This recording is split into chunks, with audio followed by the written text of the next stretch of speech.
shalay bay isqorteen iyagaa awal xaaraan ku heshiiyey xalaashi baa lagu culuubay labada xaaraan ku heshiisa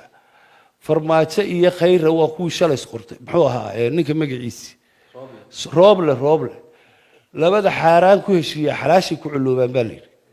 anigu midna madaxuma aqaano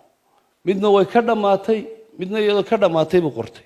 yaad hadda markaa u malaynaysaa inay Soomaaliya xukunto maadaama aad lahayn labadaba madaxuma Soomaaliya Itaaliya Soomaaliya waxa xukuma xalana laga xukumaa Soomaali xukuntaa ma jirto horena waan diin yaa xukuma waxa beesha caalamka xukunta beesha caalamkuna riwaayad hindiye meesha ka wada ummadan walaalaynu nahay inaga waxbayna siiyaan wax naflo ayna siiyaan ma jirto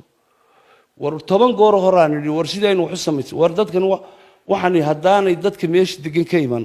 tii ay sheegayeen way nin dabad laga keenay 14 shir baa Soomaali loo qabtay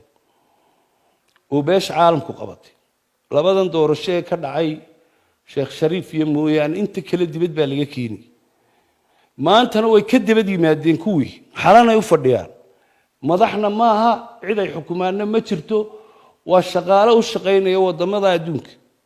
khilaafaadkii baa la soo doontay kuwii awal dibadaha la tagi jiray baa maanta xaladhow degan bini aadmi weeyaan aynu inagu ehelnahay oo walaalna inaga mayn waxaan inaga dhaxdhacaan dhici maayaan iyagaynu iska joojin marka anigu waxaan leeyahay farmaajo madaxweynenimadiisuna mid mandate haysata maanta ma isagoon mandate haysan ku qortayna ka sii diliitay labadan nin xaaraanta ku heshiyo weeyaan waxaan idinka codsanayaa labadiinaba inaad maatada halka joogta